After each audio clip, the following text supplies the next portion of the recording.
Oh, you came back. Thank you for coming back. I'm going to do some yard reveal, or removing the hay, the straw from the yard. Going to mow a little backyard, move some soil, and I'll reveal the garden to you guys. Stay tuned.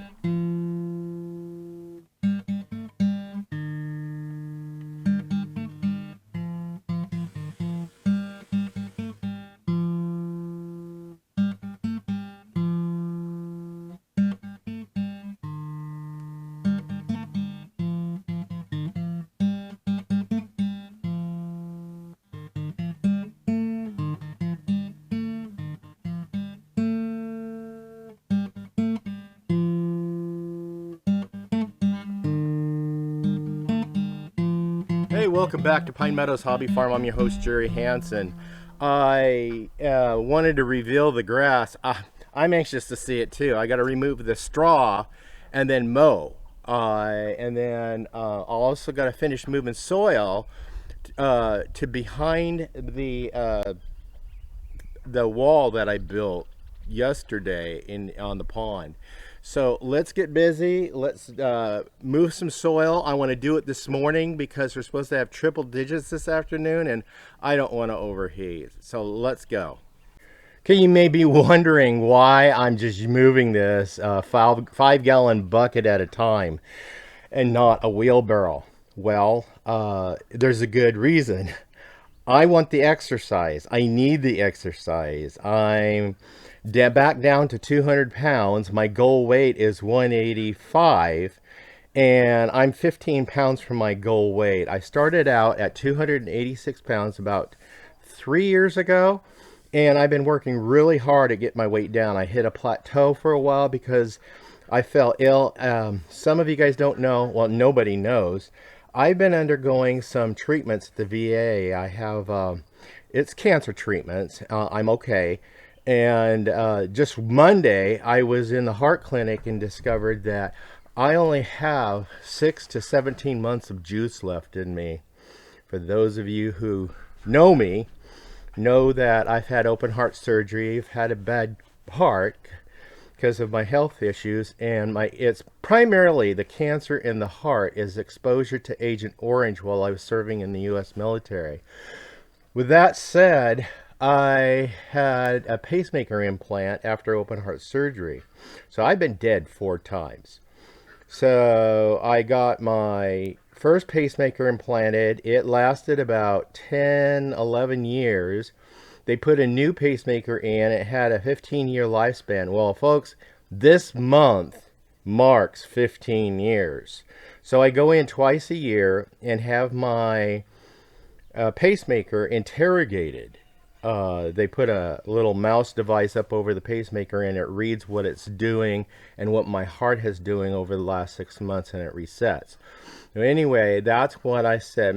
When I said I only have 6 to 17 months of juice left in me. I go in on January to get in another interrogation, and then that's when they schedule a meeting with the doctor to schedule the new device implant. So that's what I'm looking forward to sometime next year. And that's why mainly I lost the weight to try to maintain as best I can my health. And then I managed to eliminate the high blood pressure and a bunch of other problems just by losing all the weight. And this gives me the exercise. It helps me burn the calories. It strengthens the muscles that I need to keep strengthened. I'm getting old, and it's getting harder to keep muscles strengthened, but I really don't want to fade off into the horizons. Folks, I'm focusing on my abilities here, not my disabilities. I'm focusing on my abilities. So when I get done here, we'll go ahead and do the grass. Well, that's enough of that. I have enough soil over there. I can continue it down, but I want to get some shorter blocks or paver stones to go up the side and kind of define a little garden, a flag, iris garden, going all the way across the front, and some low-lying plants. but I'm not going to rake it out or pack it down. As I run the sprinkler, I'm going to let the sprinkler settle the soil down in the nooks and crannies, and then top it off with that other soil that I have. Let's go get the grass taken care of. 2 weeks ago, I loaded a bunch of soil in here, getting a nice surface of soil, planted some grass seed that is both sun and shade, and also I fertilized it with some fertilizer and feed, weed and feed. So now I'm just removing the straw, and then we're going to go get the lawnmower and mow it. Okay, I really got to plug this feature. I'm not getting paid for it. It's not sponsored or anything, but I've been using this Greenworks 40-volt lawnmower, battery operated, for a year now. I love it. I'm glad I got rid of my gas-powered mower. I just put it up at the end of the driveway for somebody to take it for free. Yeah, that's the lawnmower I got on clearance at Walmart one year for $20-some. Yeah, brand new lawnmower. Anyway, I set it up at the end of my driveway and gifted it to somebody else. But I love this green one. And I also got a matching weed eater, and they have a whole bunch of tools that you can get. They all I matched the tool to the 40-volt battery, so I have one battery interchangeable between all of my yard working tools. They've got all kinds of things. Anyway, let's get the lawnmower going. And what's nice about this lawnmower is it has the option of mulching the grass and throwing it out the side, because it comes with a side sleeve, or I use the grass catcher and I feed the grass to my chickens. They love it.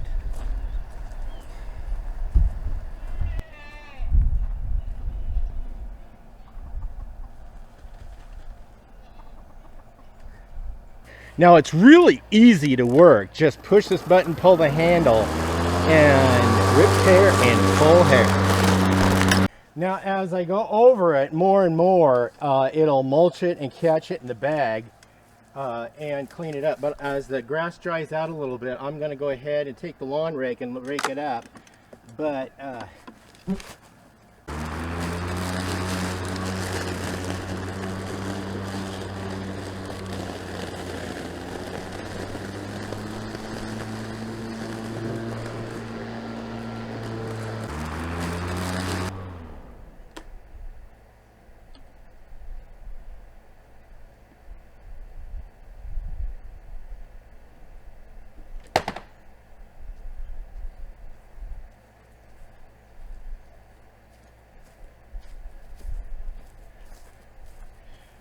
that pass filled the basket. I'm gonna give this to the chickens and go on another pass.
Okay, I'll let that dry out and go over it again a couple of times tomorrow, because the grass catcher on my lawnmower is working really good. I'll go ahead and use the lawn rake also to try to clean it up. So I wanted to show you guys the garden. It is finished, except for I have to build some more raised beds, but check out my garden. I finished putting this pea gravel over all the surfaces where I walk, and there's a layer of black 4 milliliter plastic under it, which prevents weeds from growing up from the bottom, and also such a shallow layer of pea gravel over the surfaces doesn't create much of a root system for weed seeds as they fall. So I got better control over weeds in my garden. Now the reason why I use pea gravel is because we live in a wildfire area. I know a lot of people can get away with using mulch, whether it's straw or it's wood chips. I can't do that out here. Well, I could, but I want the safety. And this is a space where, in the event that we can't get out of an encroaching wildfire, we seek refuge right in the middle of the garden, and that's our best line of defense to be able to survive a wildfire as it surrounds us. So this is the garden. I've got some vegetables ready to harvest. I got enough cucumbers I can start making pickles now. Check out the size of this deal. It's taller than me.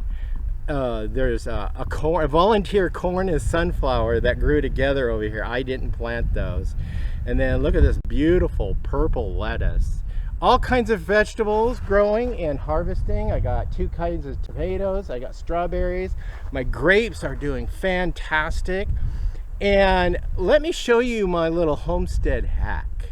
These little pots out here in the back of my garden, they were just pots that my fruit trees came in. I set the pots aside and decided, you know what, I have 3 of them. No, I have 4 of them. I went down to the hardware store and got a painted them, because I can't afford fancy pots. So I just painted these pots and planted my blueberry bushes in here. I've got 2 different variety of blueberries, so they cross-pollinate. And then over in the corners is the orange pots. The same, recycled pots. I painted them orange, a different color, so it adds a pop of color to the garden. And those are my hydrangeas. I'm a bad hydrangea dad. Bad. Hydrangeas are dying. So I don't know what to do except for maybe grow them in the shade. I feed them. I keep the soil pH acidic because the hydrangeas and the blueberries do thrive in acidic soil, so I watch that, maintain it. As far as the acid goes, I think they're getting too much sun because it's full sun out here. I do. And I just read where they need morning sun and afternoon and evening shade. So I have to move them, see if I can revive them. But the only place to move them is in front of the house, and that's exposed to deer. And I don't know if deer will eat hydrangea, but we'll see. Yeah, we'll see. So that's the garden, the new grass in the backyard, and the wall I had to put around, that retaining wall I had to backfill with soil. Did a lot today. We're getting into triple digits. It's getting in 11 o'clock in the morning. I'm going to head inside for the day and process a couple of videos. And I'm going to leave you guys with this interesting story. And it's a true story. It really happened. While I was doing the dirt, I was explaining to you guys why I was doing it bucket load by bucket load. And it was for my health. And I alluded to the fact that I am a heart patient. I've had open heart surgery. After going into cardiac arrest, I had to have emergent open heart surgery. And then 6 months later, or 9 months later, 9 months later, I ended up having to have a pacemaker implant because we discovered I'm allergic to all the medication they were giving me. Yeah, it killed me again 3 times that day. So got the pacemaker. That's the juice that's dying. Get a new unit, another new unit coming up next year. And that's why my wife calls me Sparky. But the story I wanted to share with you guys, while I was after my open heart surgery, while I was laying in the critical coronary care unit, CCU, at the hospital, I just woke up from surgery. My wife and my sister were standing at my side watching me wake up. And now, mind you, I had a tube going through my nose, down my throat. I had a big tube going down my throat, and that was, I was intubated. It was breathing for me. And then I had a tube coming out my chest right here. And then I had a tube coming out my side right here. Then I had, well, a drain tube for urine. And then I had an art line going in my neck. That was monitoring my blood pressure and giving me medicine right straight to my arteries. And then I had some IV. So I had tubes coming out everywhere. So now that I set the stage, set the scene, my wife and my sister were standing next to me, and